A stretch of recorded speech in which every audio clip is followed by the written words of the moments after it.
Well, it's actually only 5 days of preparation, not 2 weeks. So it's always challenging, but we keep talking about the continuity of the program and the preparation that we have is cumulative. In other words, we've prepared with the first window we had at the beginning of the year. We've also prepared with the OQT. That's been part of our preparation, understanding the system of both offense and defense. And now we come in, we feel, that the key that we want is to try to elevate our game every time we come into a new window. We want to be better from the first window to the second, from the second to the third, and then the third going into next year. We want to continually elevate as we become more familiar with each other. We have more practice time with each other. We have more video work with each other. And we have more game experience with each other. So that's why the 14-man pool has stayed constant as much as possible, because it is a short preparation time. So it's a cumulative one, and that's why it's important that we keep the group together. And so that's always going to be the challenge, the short prep times. But it's not something we don't have to condition the players because they're already in good condition. It's really just about teaching and learning and gaining experience of playing with each other and under the system that the coaching staff gives them. So Jamie is not available. I think that Jamie needs to get back into the Ginebra lineup and get comfortable there before he gets back into the Gilas lineup. And hopefully that'll happen within the next month or two. But he's still very, very much an important part of the pool, only because he's one of those hybrid players that can play multiple positions, can defend multiple types of players, and also is a guy that can get out in the open court and give us a different feel for how we want to play if it's necessary for us to up-tempo and play the game at a higher pace. So he gives us that versatility, and that's why he's so valuable to us. And it's been sayang that we haven't had him, or AJ Edu. And of course, we lost Scotty in the last window as well. So we'll have Scotty back, and that's a big plus for us. Well, Anj is, one of our naturalized players. So we could only play one naturalized player at a time. So the only person that he could play in place of is Justin Brownlee. And I think it's really important that because of that, if something, God forbid, knock on wood, happens to Justin, then we would be able to bring in Anj, and he would, again, know the system. He knows what's asked of him. He'll be part of the preparation. So it's important to have him be a part of the program as much as possible as that backup, as we wait for Benny Boatwright to go through the process of his immigration and whatever he needs to be done. So Anj is very important to us, and we need him there so he can be ready to step in immediately if necessary. Plus, he's one of the few guys that can throw a body at Junmar and get Junmar ready for bigger players, playing against bigger players. And so he has a very important role for us. But he will most likely not be in the lineup because we expect Justin to play in both games. Well, AJ's still a very, very young player, and there's still a huge future with AJ as we move forward. And so, we want to integrate him into the program. We want him to understand what we're doing, and we want him to create chemistry with his teammates. And this is all a process that we go through with all the players, but a young guy like AJ is especially important. The same thing with Jamie. Jamie Malonzo will be at the camp, and even though he won't be able to play, but he will go immerse himself in watching our videos and hearing our discussions and watching the actions on the floor. And this is something both of them will go through. In the meantime, Mason Amos and Japeth Aguilar will take their place in the everyday practice and eventually into the lineup and go if they're not ready. And Jamie for sure is not ready. AJ is doubtful. But that's why Mason and Japeth are so absolutely crucial to us as well. Because Japeth can understand, he knows the system, he can step in immediately. And Mason we've kept him, he went through the whole OQT with us. He was in the lineup. I still feel bad to this day that he didn't get minutes, but he was an important person in terms of doing the everyday work during the practices and the preparation leading up to that. And now he's ready to step in because he had that preparation time during the OQT.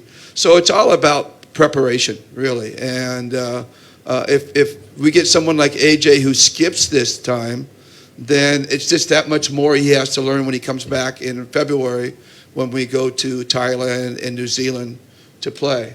So he'll use this time to prepare for the next window if he cannot play. So it's important that he be here.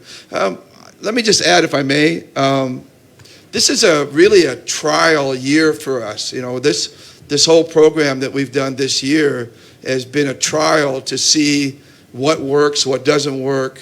You know, we're still tweaking it, we're still looking at it, and at the year end in December, Al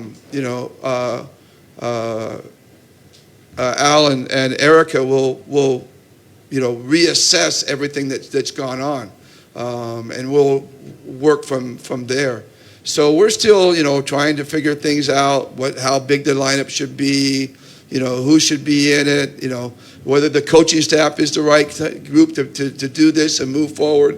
These are still, like I said, this is a trial year for us, and we're still trying to fine-tune everything that goes on. So I'm looking forward. I'm hoping that one of the things where we're hoping hard is that Coach Al Francis Chua will join us. We're looking forward to him joining us on the bench and being a stronger part of the program. He's always been there for me to consult with and talk with.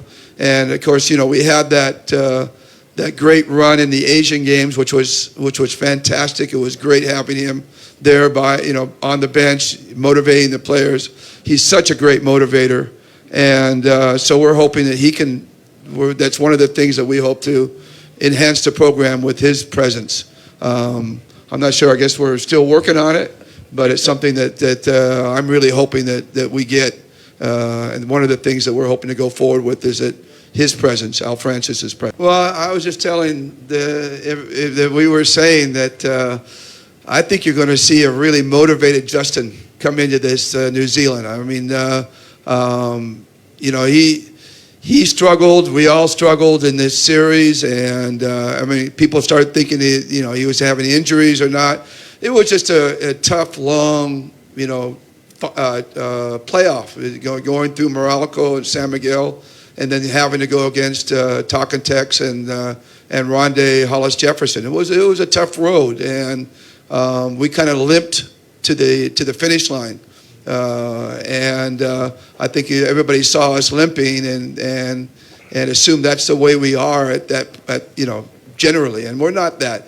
I think Justin's going to have about 8-9 days off before he gets back into work. I think that'll be a big breather for him.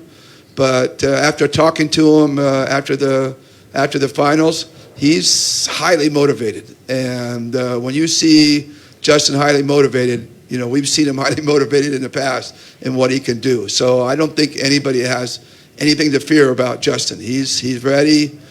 He'll be raring to go, and I think he's going to put up some real nice performances for the country. I hope he'll always be available if he's in town. I mean, I know that this last year he went to Europe and played in Europe, and he would have been part of our OQT training as well, but he was in Europe at the time. So if he's available and around and he's willing, he's all Anj is a super guy. I mean, first of all, he is like the nicest man. I don't think the only other nice man I've met that's nicer than him or about the same is Jumar.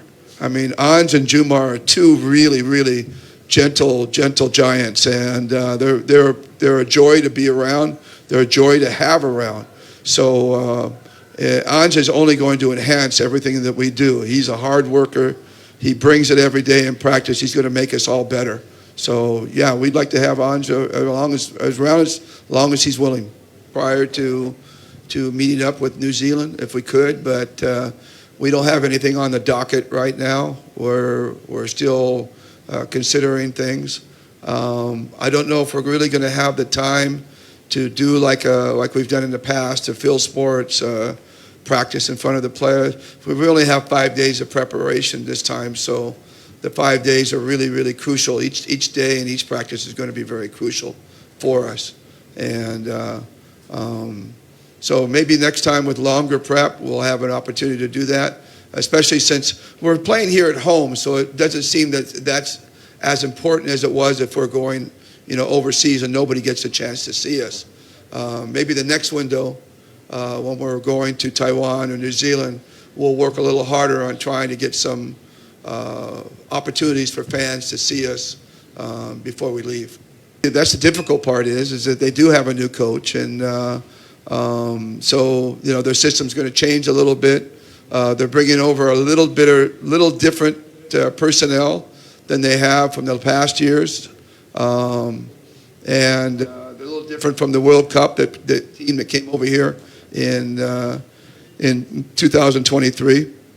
So they might be a little bit more difficult to prepare for, but the social media and video and YouTube, there's so much information there to be gathered, and we're in the midst of gathering that, and we've got videos out to the players already. Even though we haven't met with them yet, we've already sent videos to them about their players and about their games. So our players are studying that already. And they're the 22nd ranked team in the world, and that's higher than what the Georgia team that we played. Georgia's 24th in the OQT. They are a tough team. They're a physical team. They're a nation of rugby players, so they know how to play physically. It's a part of their culture. And it's not personal. It's just the way they play. And so that's something we're going to have to be conscious of. But I think that I don't think they've seen a team like the team we're assembling before. So I think we got a shot at beating them, and we want to certainly protect our home court, and we want to show ourselves to our fans, to the Gilas fans around the country. These are all very, very important to us, and so I really expect us to be ready and motivated to play.